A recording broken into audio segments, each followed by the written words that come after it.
Hello traders, in this video za mu yi karatu akan how to trade price action using top down analysis. Yanda za ka yi trading price action using top down analysis. Kafin mu fahimci menene top down analysis ya kamata ma mu fara fahimtar time frame alignment.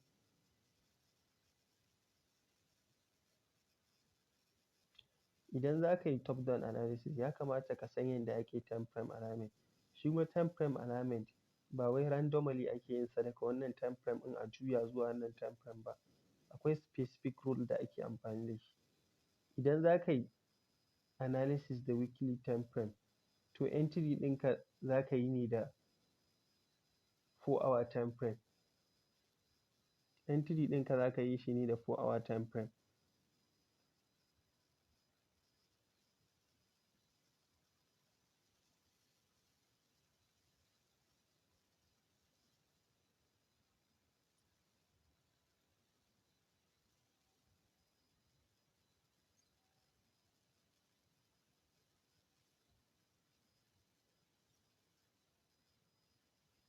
Haka idan za ka yi analysis da 1-day time frame, entry ɗinka zai zama 1-hour time frame kenan.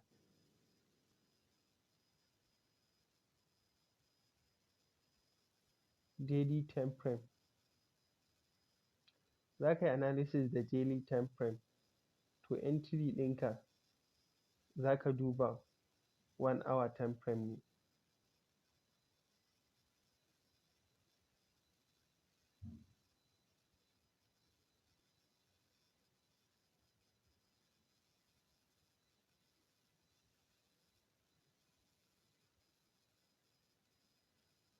Haka idan za ka yi analysis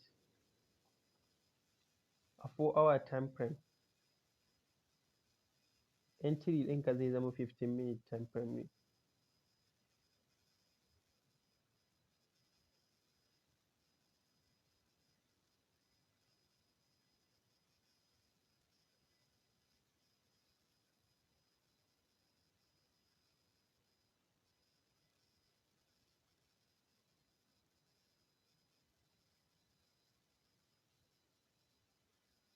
Idan kuma za ka yi trading da 1-hour time, idan za ka yi analysis da 1-hour time frame, entry ɗinka zai zama 15-minute time frame ne.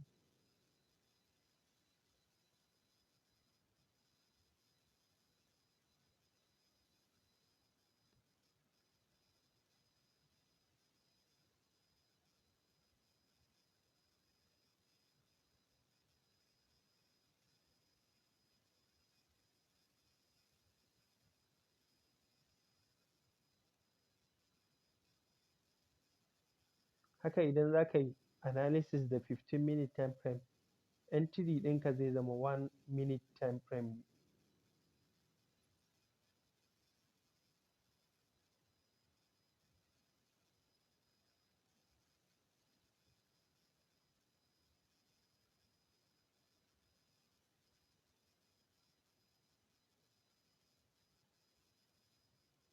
Wannan shi ne time frame alignment a simple way. Idan ka fahimci wannan to shi ne za ka yi top down analysis ɗinka cikin sauƙi. Duk lokacin da ka yi analysis da weekly time frame, to za ka yi entry ne da 4-hour. Haka idan kuma ka yi analysis da 1-hour wannan daily time frame, za ka yi entry ne da 1-hour time frame. Haka 4-hour time frame idan ka yi analysis da shi, 15-minute time frame shi ne entry ɗinka. Idan kuma ka yi analysis da 1-hour, 5 minutes shi ne entry ɗinka. Idan kuma ka yi analysis da 15-minute, 1 minute shi ne entry ɗinka. Wannan shi ne yadda ake time frame alignment. Idan ka fahimci time frame alignment, to shi ne za ka yi top down analysis ɗinka cikin sauƙi. Weekly sai ka duba 4-hour domin entry, daily sai ka duba 1-hour domin entry, 4-hour sai ka duba 15-minute domin entry, 1-hour sai ka duba 5 minutes domin entry, 15 minutes sai ka duba 1-hour 1 minute domin entry. Wannan shi ne time frame alignment. Yanzu za mu shiga cikin chart na nuna mana yadda za mu yi top down analysis using price action trading concept. Idan muka duba, bari mu fara da daily time frame. Idan za mu yi analysis da daily time frame, time frame ne entry ɗinmu, kaga kenan 1 hour ne. Daily time frame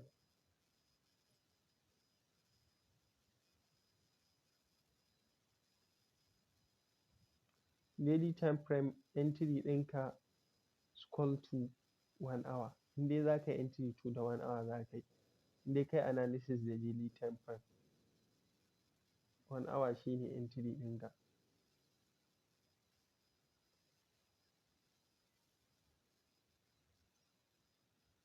1 hour shi ne entry ɗinka. Yanzu muna daily time frame BTC USD.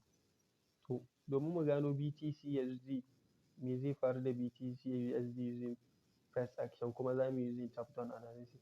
Wannan daily time frame ne. Kaga idan muka duba chart ɗin BTC gabaki ɗaya yana tafiya uptrend ne. Tunda yana tafiya uptrend, zan using trend line ɗina ne in zana swing points ɗin. Amma zan yi amfani da small trend ne, ƙaramin trend, tunda zan yi using top down analysis ne. Wannan trend ɗin ɗan ƙaramin nan shi kaɗai zan yi selecting. Ba ruwana da trend ɗin baya. Iya current trend ɗin nan da market ɗin take tafiya, iya shi kaɗai zan yi marking. Wannan daily time frame ne, don haka sai nayi switching zuwa 1 hour time frame.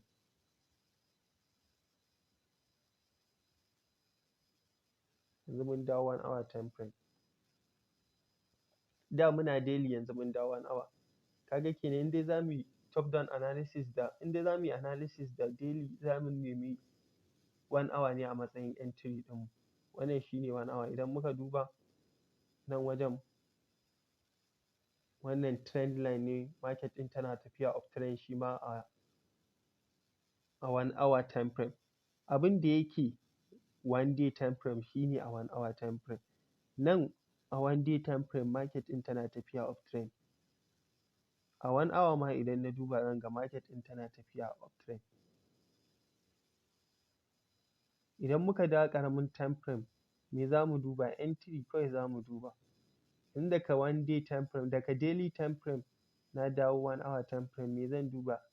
Shi ne entry. Market ɗin zan ga ta zo ta yi touching wannan trend line ɗin 3 times. Wannan shi ne taɓa shi da ta na farko, sai kasuwar ta tashi, sai ta ƙara dawowa ta ƙara taɓa shi, ta ƙara baka confirmation candle. Sai nan ma ta ƙara zuwa ta ƙara taɓa shi, yanzu kuma tana ba da confirmation candle na cewa kasuwar za ta ƙara miƙewa. Kaga a matsayinka na technical, na price action trader, me za ka duba in kasuwa ta zo ta taɓa key level? Za ka duba confirmation candle ne. Idan muka duba nan wajen, market ɗin ta ba mu morning star candlestick pattern. Morning star kuma yana nuna alamar market za ta tashi ne. Don haka me za mu yi? Za mu buɗe position ne na buy. A nan wajen za mu yi buying Bitcoin. Don haka idan mun buy za mu sa stop loss ɗinmu. A nan wajen za mu sa stop loss ɗinmu. Take profit kuma fa, sai mu sa shi previous high. Za mu iya taking profit a nan, but wancan last high ɗin shi ne take profit ɗinmu. Wannan shi ne take profit ɗinmu. Amma kuma za mu iya, idan ba ka so ka daɗe a cikin trading ɗin, za ka iya take profit ma a nan. Za ka iya take profit, wannan ya zama TP1 ɗinka. First target ɗinka kenan. Na ƙarshen nan kuma ya zama last target ɗinka, ya zama TP2 ɗinka. Idan muka duba za mu ga top down analysis ɗin ba wahala. Bari in ƙara zana mana, in goge chart ɗin gabaki ɗaya. Farko abin da za mu duba, mun shigo za mu yi trading. Yau idan ka shigo za ka yi trading. Ka shigo ka duba daily time frame, market ɗin nan tana tafiya uptrend. Sai ka zo kai connecting wannan swings ɗin. Ka zo kai connecting ɗinsu. Da kai connecting ɗinsu sai kai, tunda wannan daily time frame ne, shi kuma daily time frame ana duba 1 hour ne domin entry. Sai ka duba 1 hour time frame ka ga menene a 1 hour time frame ɗin. Kana dubawa sai ka market ɗin ta zo ta taɓa trend line har sau uku, 3 times kuma tana juyawa tana respecting market ɗin. Nan sau ɗaya, nan ga na biyu, na ukun kuma shine opportunity da za mu yi taking yanzu. Kuma ka ga ta baka morning star candlestick pattern, da haka buy za ka yi. Sai kai buy a daidai inda ta baka morning star ɗin, stop loss ɗinka ina previous low ɗin nan shine stop loss ɗinka, take profit ba previous high. Za ka iya kai shi can high ɗin can last high ɗin nan, sannan kuma za ka iya taking profit a nan ka sa mai TP1.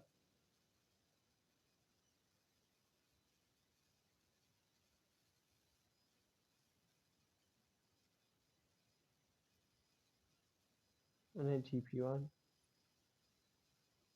sai ka zo ka ƙara duba last high ɗin can kuma ya zama TP2 ɗinka, inda tsarin ka yake dai yanda kake so. Wannan shine dai yanda muke trading top down analysis using price action trading concept. Idan kuma za ka yi analysis ne da 1 hour time frame, sannan kuma za ka yi, idan ka yi analysis da 1 hour time frame, menene entry ɗinka 5 minute time frame. Ka yanzu muna 1 hour time frame, zan iya goge wannan chart ɗin na duba mai analysis da iya wannan 1 hour time frame ɗin na duba entry na a 15 minute, a 5 minute time frame, ko kuma zan iya barin chart ɗin nan ba sai na goge shi ba. Idan zan yi ne analysis ɗin a haka, idan muka duba market ɗin nan tana tafiya downtrend ne a 1 hour time frame. To don haka a daidai nan wajen current nan wajen downtrend ne. To don haka sai ka ɗau trend line ɗinka haka kai connecting ɗin highs ɗin nan. Bari in goge chart ɗin don mu fahimta. Nan wajen currently, idan ka shiga babban time frame da aka yi analysis, currently trend ɗin za ka duba. Currently trend ɗin yanzu market ɗin tana tafiya downtrend a 1 hour ko. To tunda tana tafiya downtrend a 1 hour, sai ka sa swing, sai ka sa trend line ɗin nan kai connecting wannan swings ɗin. Wannan 1 hour ne kenan, za mu koma 5 minute. Tunda 1 hour in kai analysis a 1 hour, entry ɗinka 5 minute ne.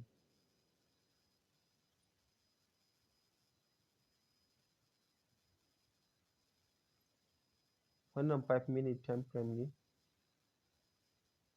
To don haka idan muka duba za mu ga, sai mu duba, sai mu using strategy mu na price action. Market ta taɓa wannan key level ɗin sau ɗaya, ta dawo nan, sai ta ƙara komawa ta ƙara taɓawa ta ƙara saukowa. Gashi nan tana cigaba da taɓawa ta sauko, sai kawai lokaci ɗaya ta zo ta yi breaking layin. Sorry, ta zo ta yi breaking layin nan. Tana breaking sai ta yi retest. Gashi nan ta baka wasu candles confirmation na cewa market za ta cigaba da yin sama. Da haka sai kai buy. Menene take profit ɗinka? Nan wajen nan za ka yi buy. Menene stop loss ɗinka? Nan shine stop loss ɗinka. Take profit kuma. Take profit za ka iya rarraba shi.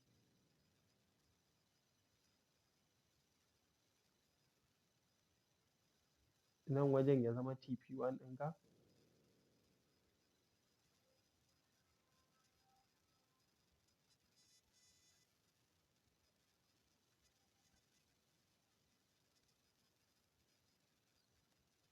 Nan kuma ya zama TP2.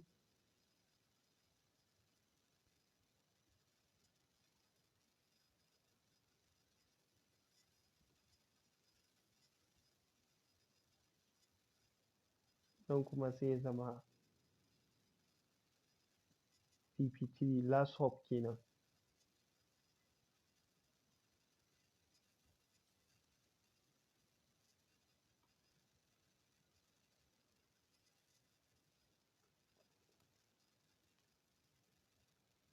Simple ba wahala. Idan ka duba time frame ɗin da aka yi analysis, za ka duba current trend ɗin da market ɗin take tafiya, sai ka zana trend line. Idan ka zana trend line, sai kai switching ka koma ƙaramin time frame ɗin da ake entry. Sai ka duba ka ga shin breakout ta yi ko kuma zuwa ta yi ta taɓa wannan key level ɗin ta baka confirmation candle cewa market ɗin ga yanda za ta yi. Inda ta yi kawai nan za ka bi ta sai ka saita stop loss ɗinka da take profit ɗinka. Simple. Yanzu za mu duba, bari na duba mana wani pair ɗin ko wani coins ɗin. Bari in duba wannan ZAU USDT ne. Bari in clearing chart ɗin. ZAU USDT ne a 1 hour time frame.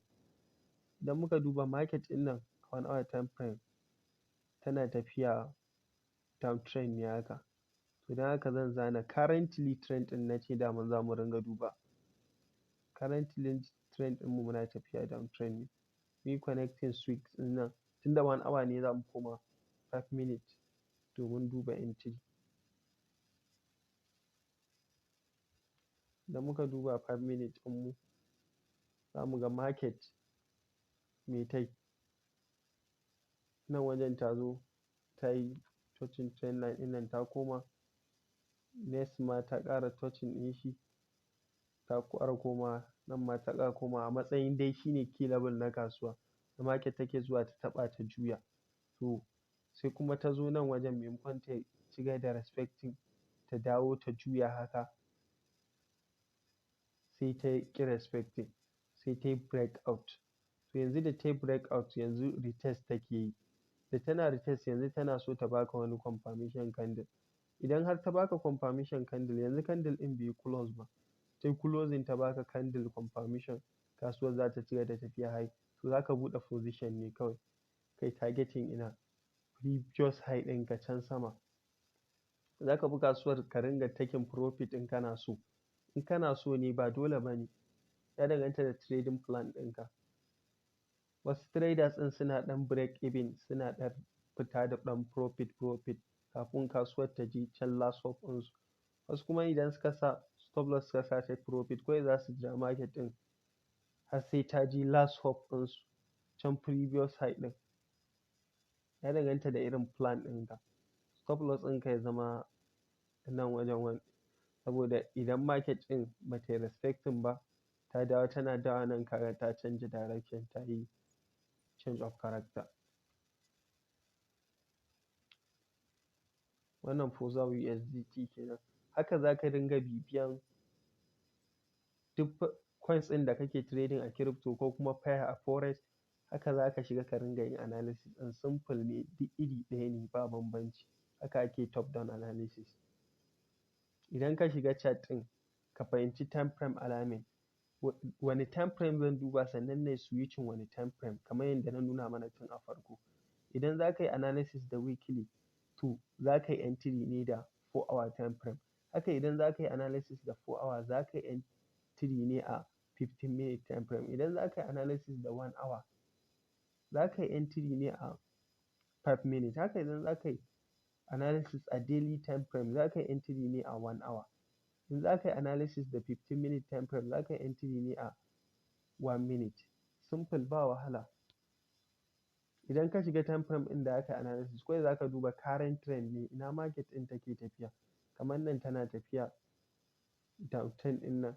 Kawai yanda za ka yi sai ka duba sai ka yi switching zuwa time frame ɗinka. Ka sa trend line haka ka yi connecting haka sai ka yi switching wannan 1 hour time frame ne sai ka yi switching zuwa 5 minute time frame.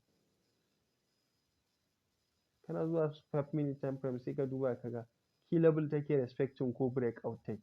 In ta yi breakout kaga kenan tana nuna ma za ta canja direction. Idan kuma key levels ɗin take taɓawa kamar nan wajen. Idan ta zo nan wajen ta taɓa key level ɗin ta taho daga nan ta zo ta taɓa key level ɗin ta baka confirmation candle. To me za ka yi? Sai ka buɗe position haka kai targeting ina nan wajen previous low a matsayin TP1 ɗinka nan wajen.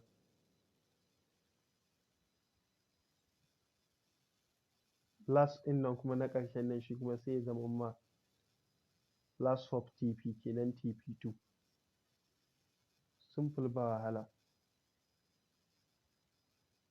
Idan kuma breakout ya yi a nan wajen shi kuma sai ka duba wannan candlestick confirmation da yake nuna ma kasuwa ci gaba da tashi za ta yi, yana baka sai kai buy kai sama. Simple ba wahala haka ake yi. Idan ka shiga chart ɗinka kai practice za ka ga yanda market ɗin take respecting top down analysis. Wannan shi ne yanda ake trading price action using top down analysis. Simple ba wahala. Peace salam.